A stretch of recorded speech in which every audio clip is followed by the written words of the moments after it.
I recently watched a video where an editor assembled various interviews with Elon Musk to show his thoughts about God, religion, spirituality, and reality.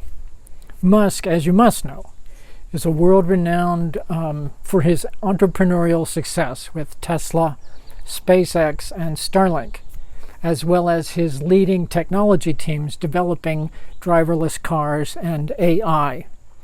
I've watched other videos of his, and I find him to be a fascinating person. With regard to God, religion, and spirituality, I just want to focus today on this particular opinion from one video. Do you have a spiritual life? Well, it sort of depends on what spiritual means. And there's certainly things that we don't understand about the universe. I'm less convinced that there's, say, some super consciousness watching over our every movement and kind of evaluating it against some criteria and deciding whether we're going to go to one place or another when we die. I think that's unlikely. Obviously, this issue is fundamental to our understanding of life, meaning, science, and God. So we have to ask, what makes more sense? That we are the result of impersonal natural forces only, that these natural forces also intrinsically share some kind of fundamental consciousness, or that we are purposefully created by a personal God. This question is certainly worth some hard evaluation. Now, there's no shortage of naturalists who claim that there are parts of what we call nature that are eternal, things like energy and possibly other quantum phenomena, whether stuff or activity. I know those are the technical terms. This energy gave rise to matter, forces, the laws of the universe, and eventually all that we now see.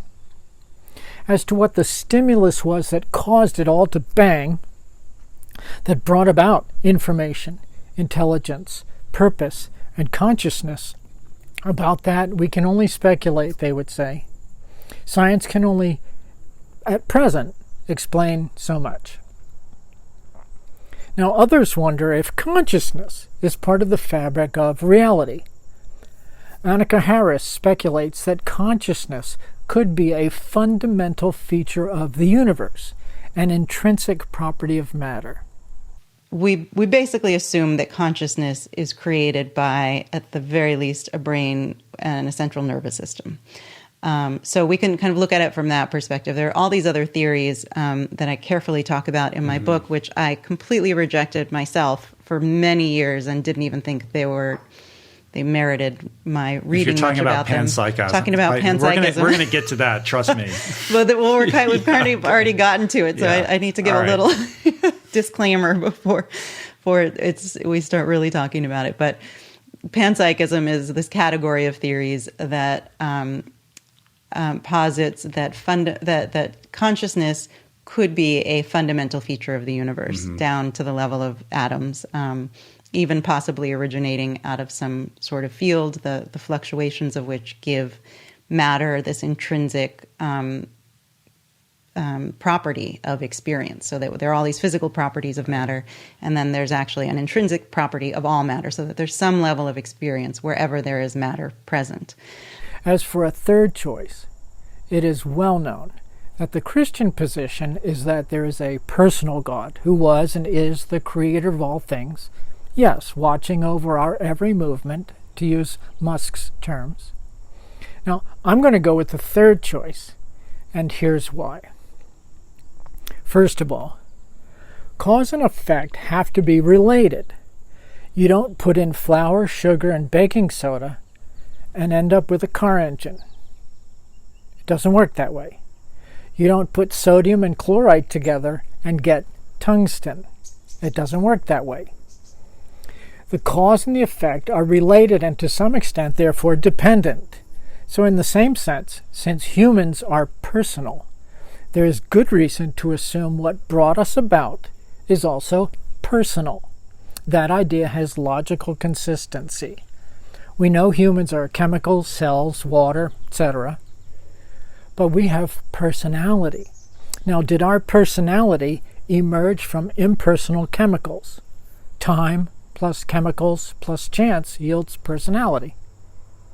It follows better that a personal, intelligent, purposeful source caused the effect of a personal, intelligent, purposeful human. A relationship be cause and effect. Now, the only reason you would reject God as a possible answer here is if one presupposes there is no God, but that's neither philosophically nor scientifically objective.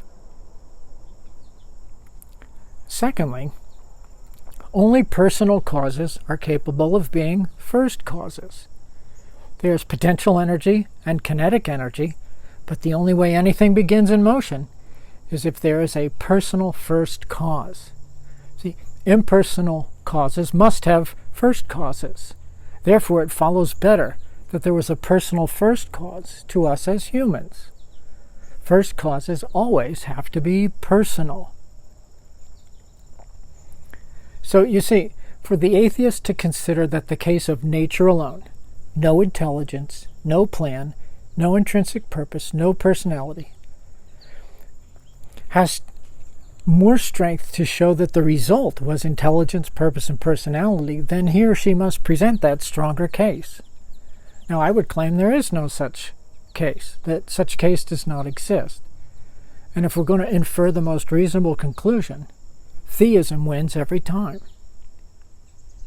Okay, secondly, for the atheist to consider that the universe has a fundamental feature of consciousness, and yet simultaneously refuse to consider the possible explanation of God, this is both philosophically and scientifically dishonest. It's a refusal to follow the evidence where it leads, but instead it takes what is obvious, the existence of consciousness, and remove it from any necessary association with conscious beings, but instead claim consciousness is a feature of unconscious and non-conscious entities. Annika Harris calls it panpsychism, and so have others, where the mind is a fundamental feature of even mindless things. Now, the problem with this idea is that it is so unfalsifiable it doesn't even rise to the level of being false. It is both meaningless and incoherent, and easily fails the test of having sufficient explanatory power. See, if we are being open and honest and not biased, we can infer that the causal mechanism of the universe was eternal, immaterial, timeless, powerful, intelligent, purposeful, and personal.